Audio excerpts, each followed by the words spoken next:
అతి తక్కువ వర్షపాత ప్రాంతాల్లో రైతులు బేషుగ్గా సాగు చేయదగ్గ పండ్ల తోటలేవో తెలుసా?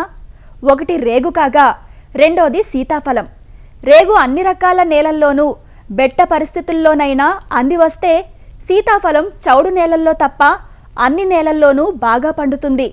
సీతాఫలంలో కొత్త రకాలు అందుబాటులోకి రావడం, మార్కెట్లో సీతాఫలాలకు డిమాండ్ పెరగడంతో ఈ మధ్యకాలంలో ఈ తోటల సాగును వాణిజ్య సరళిలో చేపడుతున్నారు. ఉభయ తెలుగు రాష్ట్రాల్లో దాదాపు 12,000 ఎకరాల్లో సీతాఫలం తోటలు సాగవుతున్నాయి. సీతాఫలం ఆకులు, గింజలు ఇతర భాగాల్లో అనోనేస్ అనే పదార్థం కలిగి ఉండడం వల్ల మొక్క భాగాలు చేదుగుణం కలిగి ఉంటాయి. అందుకే సీతాఫలం ఆకులు, గింజల నుంచి కషాయాన్ని తీసి కీటకనాశినిగా వాడతారు. సీతాఫలం ఆకులను పశువులు, మేకలు తినవు. సీతాఫలం గింజల నుంచి 27 నుంచి 30% దాకా నూనె లభిస్తుంది. ఈ నూనెను సబ్బులు, పెయింట్ పరిశ్రమల్లో వాడతారు. సీతాఫలం నుంచి ఎకరాకు 8 నుండి 10 టన్నుల పండ్ల దిగుబడిని పొందే అవకాశం ఉంది. మరి సీతాఫలం సాగు వివరాలేవో కొండా లక్ష్మణ్ బాపూజీ ఉద్యాన విశ్వవిద్యాలయం సంగారెడ్డి ఫల పరిశోధనా స్థానం శాస్త్రవేత్త డాక్టర్ అడప కిరణ్ కుమార్ నుంచి తెలుసుకుందామా? సీతాఫల్ బెట్టకి తట్టుకుంటుంది కానీ చౌడుకి తట్టుకోదు. మెట్ట ప్రాంతాల్లో మంచిగా అనువైన పంట సీతాఫల్ పంట. సీతాఫలం ఉష్ణమండల పంట. ఎక్కువ చలి, మంచుకి తట్టుకోలేదు. అధిక చలి ఉండే ప్రాంతాల్లో కాయలు పండుబారకుండా గట్టిగా నల్లగా మారిపోతాయి. అధిక వర్షపాతాన్ని, వర్షాభావ పరిస్థితుల్ని ఈ పంట తట్టుకోగలదు. వేడి రాత్రులు, మామూలు ఎండలు, పుష్పించే దశలో పొడి వాతావరణం, కాయదశలో అధిక తేమ, వర్షపాతం 50 నుంచి 75 సెంటీమీటర్లు ఈ పంటకు అనుకూలంగా ఉంటాయి. ఉష్ణోగ్రత 40 డిగ్రీల సెల్సియస్ కన్నా ఎక్కువైతే పూత రాలిపోయి పిందెలు ఏర్పడవు.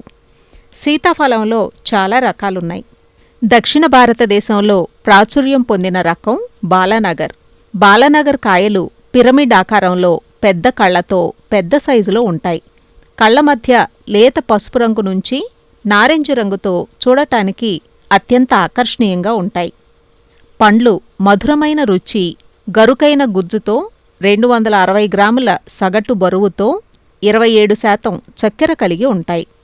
అటిమోయ కాయలపై చర్మం నునుపుగా ఉంటుంది. పండ్లు తక్కువ గింజలతో ఉంటాయి. గుజ్జు తీపి, పులుపు కలిగి ప్రత్యేకమైన రుచితో ఉంటుంది. ఐలాండ్ జెమ్ ఆస్ట్రేలియా నుంచి దిగుమతి చేయబడ్డ ఈ రకం కాయలు చాలా పెద్దవిగా, నునుపైన చర్మం కలిగి పండు నాణ్యత కలిగి ఉంటుంది. పింక్ మమోత్ ఇది కూడా ఆస్ట్రేలియా నుంచి దిగుమతి చేయబడ్డ రకం. పెద్దగా అండాకారంలో ఉంటుంది. కాయ చర్మం ఆకుపచ్చ మీద పింక్ వన్నె కలిగి ఉంటుంది. పండులో చాలా కొద్దిపాటి గింజలుండి గుజ్జు తక్కువగా ఉంటుంది.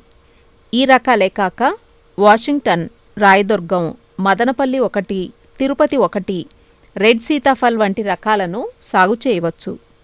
80-90% బాలానగర్ పెట్టుకుంటే ఒక 10-15% వరకు మనం అటిమోయ బాలానగర్ కూడా పెట్టుకోవచ్చు. అయితే సీతాఫల్ మనకి వేసుకునేటప్పుడు చూసుకున్నట్లయితే మనం 5 మీటర్ల దూరంలో వేసుకోవచ్చు మొక్కలు. ప్రూనింగ్ చేసినట్లయితే మనకి సీతాఫల్లో ఎక్కువ కాయలు దిగుబడి తీసుకునే అవకాశం కూడా ఉన్నది. అయితే ఈ సీతాఫల్ మనకి ఫిబ్రవరి మాసంలో ఆకులన్నీ కూడా రాలిపేస్తుంది. అట్లాగే మనకి జూన్ వర్షాలు పడంగానే ఈ వర్షాకాలంలో పూతొచ్చి పిందెలు పడి మనకి కాయలు తయారయ్యావు. కాయ పెరుగుదల సమయంలో కనుక మనకి వర్షాలు లేనప్పుడు మనం కొద్దిపాటి నీటి వసతి ఉన్నప్పుడు డ్రిప్ ద్వారా కనుక నీరు పెట్టుకున్నట్లయితే మనకి కాయ పెరిగి మంచి సైజు వచ్చి కాయలు మార్కెట్లో మంచి ధర పలికే అవకాశం ఉంటుంది. ఇంకొకటి సీతాఫల్లో ఈ మధ్య కాలంలో మీలీ బగ్ అంటే పిండి పురుగు అనేది కొంచెం ఎక్కువగా ఉధృతిలో ఉంది. అట్లాగే పండు ఈగ కూడా సీతాఫల్లో ఇటీవల గమనించడం జరిగింది. ఈ 2 చీడపీడలను గనక జాగ్రత్తగా గమనించి వీటిని మనం సరైన సమయంలో సస్యరక్ష చర్యలు గనక తీసుకున్నట్లయితే సీతాఫల్లో కూడా మంచి లాభాలు పొందే అవకాశం ఉంది. ముఖ్యంగా మెట్ట ప్రాంతాలు. ఫల పరిశోధనా స్థానంలో జూన్ నుంచి మనకి ఈ బాలానగర్ అనే రకం ఎక్కువగా ఇవ్వటం జరుగుతూ ఉంటుంది రైతులకి. అయితే ఈ మొక్క ఒక్కొక్క మొక్క ఖరీదు వచ్చేసరికి 20 రూపాయలు ఉంటుంది. మనం ఫిబ్రవరి మాసంలో వీటిని గ్రాఫ్ చేస్తాం కాబట్టి జూన్ జూలైలో రైతులకి అందుబాటులో ఉంటాయి. ఈ మొక్కలు కావాల్సిన రైతులు ఫల పరిశోధనా స్థానం ప్రధాన శాస్త్రవేత్తని సంప్రదించవచ్చు.